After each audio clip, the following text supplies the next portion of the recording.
Oke guys, jadi gue hari ini pengen bikin gimana cara ganti kampas kopling pada motor CB, terutama pada keluarga Honda, motor-motor jadul lah, CB, GL, Tiger, Mega Pro, dan yang lainnya. Nah di sini gue ngasih tahu ke kalian. Nah di sini gue mau ganti kampas kopling pakai kampas kopling Tiger.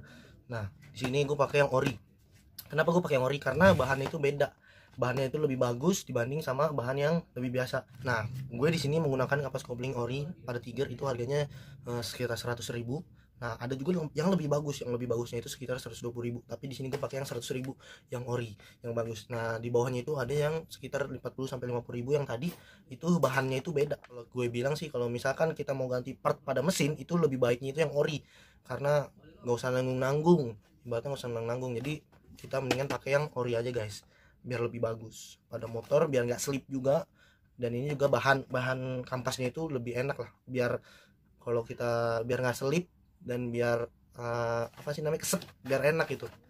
Oke, langsung kita masuk ke video pengganti kampas kopling guys.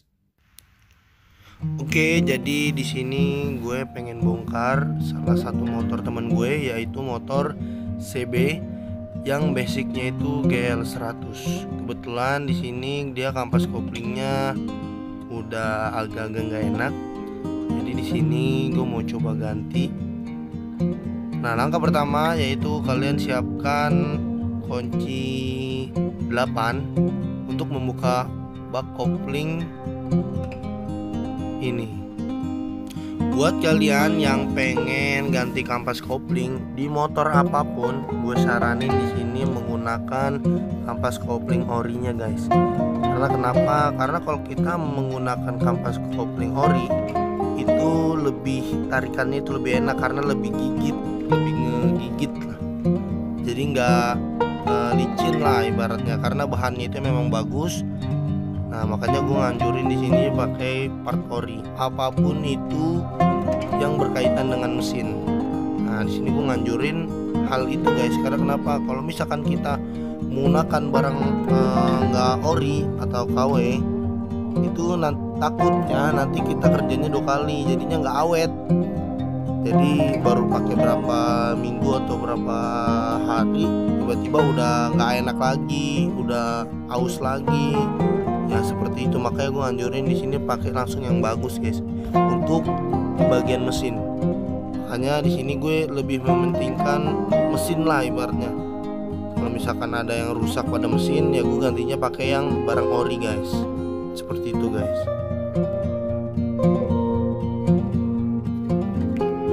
Nah, di saat kalian udah buka semua bautnya, nah habis itu kita buka bak koplingnya guys.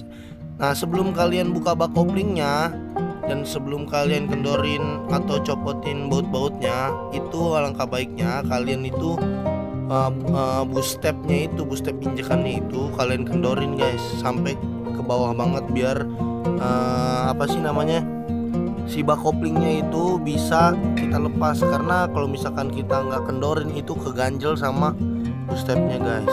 Seperti itu. Jadi biar lebih enak lah.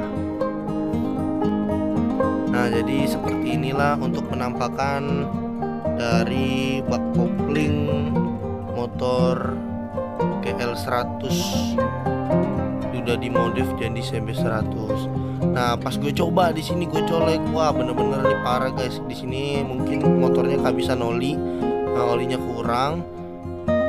Pas gue colek olinya, itu ternyata bukan serasa oli guys, jadi kayak oli tapi nyampur pasir, jadinya kayak gimana ya, jadi kasar banget gitu pas saya coba. Nah, habis itu saya buka seperti ini. Nah, untuk membuka payung ini kalian harus menggunakan kunci tracker mahkota. Kalau kalian nggak pakai tracker mahkota, takutnya kalau kalian getok itu bisa mengakibatkan yang namanya getar pada mesin. Karena kenapa? Karena di sini bandul itu kayak stang seher sama bandulnya itu jadinya bengkok, jadinya nggak sinkron lagi kalau misalkan kalian getok. Makanya di sini gue menggunakan tracker mahkota. Ya, ini penting banget sih. Nah, kalau misalkan biar nggak goyang, itu gue kasih kayak apa sih namanya, gigi-gigi itu buat ngeganjel biar nggak muter. Nah, kebetulan di sini susah banget bukanya, harus diketok dulu, harus dibuka dulu. Ini benar-benar susah karena baut yang ada di dalam itu udah rusak karena sering diketok-ketok. Makanya buat kalian kalau misalkan mau ganti kampas kopling itu harus beli tracker mahkota lah biar enak. Nah, sini udah gue buka situasinya, lalu gue buka per koplingnya nih. Nah, di sini untuk membuka per koplingnya itu jangan satu-satu. Jadi langsung satu kendorin dikit. Jadi kendorinnya itu jangan satu baut dikendorin terus sampai habis, tapi kita kendorinnya itu satu-satu, pelan-pelan, dikit. Jadi kalau misalkan udah sebelah kiri sedikit, kita kendorin sebelah kanan dikit lagi sampai benar-benar empat-empatnya itu rata. Kita bukanya jangan satu-satu. Kenapa kalau satu-satu? Kalau satu-satu kalian satu buka nanti akan mengakibatkan bautnya itu patah di dalam. Nah, ini yang sering gue alamin pada waktu itu kalau pas gue nggak tahu. Jadi gue bukanya satu gue buka sampai habis.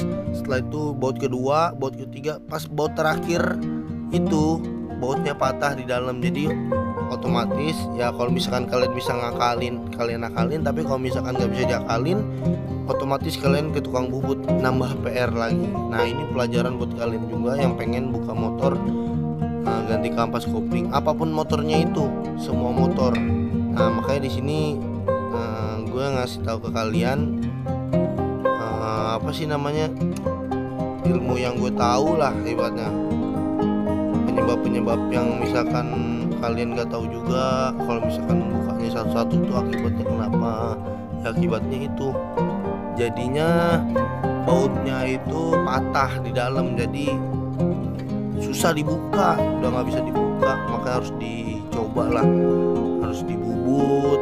Maka harus ke tukang bubut. Tapi kalau misalkan bisa diakalin ya bisa, kalau bisa ya alhamdulillah, karena susah banget sih kalau buat ngakalin baut yang udah patah di dalam. Nah, di sini pas gue lihat kampas koplingnya itu udah lumayan habis. Pas gue lihat di sini di primer sekundernya itu juga masih bagus, masih nggak ada yang kemakan. Nah, di sini gue cek juga masih bagus lah, ibaratnya masih bagus. Tidak ada yang bagian primer sekundernya ini yang rusak atau yang goyang. Nah, di sini sih alhamdulillah bagus banget. Jadi nggak ada lagi yang harus diganti selain kampas kopling.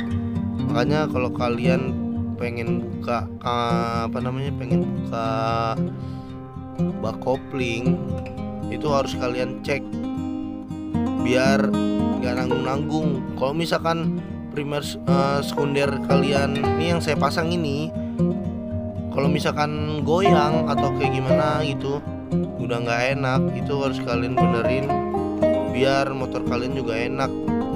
Kadang-kadang nih motor GL 100 ini kalau misalkan yang sering terjadi itu dengung. Jadi kalau misalkan kita lepas kopling, suaranya kayak ngedengung. Nah, itu kalau misalkan ngedengung itu kalian otomatis itu udah kemakan gitu. Antara primer antara sekunder, gigi primer atau gigi sekunder. Nah, kalau udah kayak gitu, cara mengatasinya itu gigi kecilnya itu atau gigi primer itu kalian balik. Setelah kalian balik itu nanti kalian coba. Kalau misalkan udah nggak bunyi dengung, berarti itu udah bisa. Tapi kalau misalkan masih bunyi dengung, nah kalian harus ganti gigi primer atau gigi sekundernya biar nggak bunyi. Karena salah satu giginya itu udah ada yang haus gitu. Nah, di sini gue udah coba pasang karena udah gue ganti. Nah, jadi pemasangannya kurang lebihnya seperti inilah guys. Nah, di sini videonya gue cepetin karena kalau misalkan gue nggak cepetin ini lama banget. Jadi agak gue cepetin biar ngelihatnya juga enak gitu. Karena nih gue ngerjainnya malam jadinya seperti ini guys. Jadi maklumin lah guys. Nah sekarang di sini gue lagi kencengin per kopling. Nah di sini juga kalau kalian pengen motornya lebih enak, lebih ngegigit lagi, tarikan koplingnya itu bisa loncat, itu kalian ganti per kopling pakai per kopling racing. Memang perbedaannya agak koplingnya nanti akan agak berat karena per koplingnya itu tekanannya memang agak berat kalau per kopling yang racing ya. Tapi kalau misalkan kalau standarnya itu ya standar aja. Kalau misalkan standarnya ya enteng gitu. Tapi kalau misalkan pakai yang racing itu dia agak keras lah, agak lebih keras karena memang kerasnya itu berfungsi untuk jadi gimana ya, sistem kerja pada kopling ini susah sih jelasinnya kalau misalkan saya nggak kasih tahu lebih jelasnya. Mungkin nanti di next video saya akan kasih tahu gimana cara kerja kopling pada keluarga Honda, khususnya untuk Honda motor tua lah ya, kayak Tiger, GL100, terus CB100, GL Pro, Mega Pro itu sama. Tapi kalau yang lainnya mungkin agak lebih berbeda ya. Gitu. Nah di sini gue lagi ngencengin baut biar lebih kenceng lah. Karena kalau kencengin salah satu ini itu nggak boleh kendor. Karena kenapa? Ini salah satu pompa oli. Kalau misalkan kendor nanti kayak pompa olinya tuh nggak maksimal lah gitu. Jadi seperti inilah kurang lebih untuk pemasangan kopling pada motor CB100. Nah mesin CB100 sama mesin GL100 kalau misalkan masih yang platina ini sama modelnya seperti ini. Tapi kalau misalkan GL100 CDI itu udah beda. Nah di sini udah gue pasang bak koplingnya. Nah, setelah gue pasang ini koplingnya itu langsung masuk ke tahap pemasangan baut. Jadi ya cuma segitulah kurang lebih untuk video-videonya. Jadi sebenarnya sih simple ya, simple dan gampang. Kalau misalkan kalian belajar lebih teliti lah, lebih gampang. Makanya kalau misalkan kalian punya motor tua itu kalau saya bilang wajib kalian bisa membenerin motor kalian sendiri. Karena apa? Karena kalau misalkan kalian punya motor tua itu kalau misalkan kalian nggak bisa benerin itu jajannya banyak guys. Jadi dikit-dikit ke bengkel, dikit-dikit ke bengkel, dikit-dikit ke bengkel. Nah untuk mengatasi kalian biar nggak ke bengkel atau irit uang, itu kalian bisa belajar cara gimana pasang kopling atau dan sebagainya lah pokoknya. Itu biar irit lah. Saya juga sebelumnya juga seperti itu. Karena motor tua saya tahu jajannya pasti banyak. Jadi saya gimana caranya saya harus bisa benerin motor sendiri. Nah takutnya kalau misalkan kalian jalan-jalan jauh susah ada bengkel, terus kalian bingung gimana cara benerinnya, minimal kalian udah bisa tahu lah cara benerinnya itu gimana gitu. Biar kalau misalkan nggak ada bengkelnya jauh atau kayak gimana, kalian bawa kunci nih, entah businya kotor atau businya udah nggak enak, kalian mau ganti itu jadi enak. Kalau kalian punya motor tapi nggak bisa benerinnya itu, kalau menurut saya pasti jajannya akan banyak, pasti akan ke bengkel mulu lah ibaratnya. Tapi tergantung motor tuanya sih, nggak semua motor tua ya harus ke bengkel. Tapi rata-rata ya seperti itu, dikit-dikit kalau kalian nggak ngerti ya pasti ke bengkel seperti itu. Nah di sini gue udah selesai pemasangan bak kopling. Nah kebetulan di sini kabel apa sih namanya, kabel koplingnya ini di sini udah mau putus. Karena mau beli malam ini juga nggak mungkin karena gue benerin motornya ini sekitar jam 12 malam, jadi bengkel juga pada tutup. Jadi untuk sementara aja gue coba gue kalin gimana caranya biar masuk seperti itu guys. Buat kalian kalau misalkan ada motor yang kalian mau benerin bingung caranya gimana, kalian boleh komen di kolom komentar. Kalau misalkan saya tahu akan saya jawab, tapi kalau misalkan saya belum tahu, insya Allah saya akan jawab juga, tapi nggak begitu detail ya. Tapi kalau misalkan kalian tahu nanti kalau misalkan kalian pengen tahu, nanti saya akan kasih tahu gimana caranya. Atau kalian kalau misalkan punya ide-ide yang lain, boleh tulis di kolom komentar. Gua harus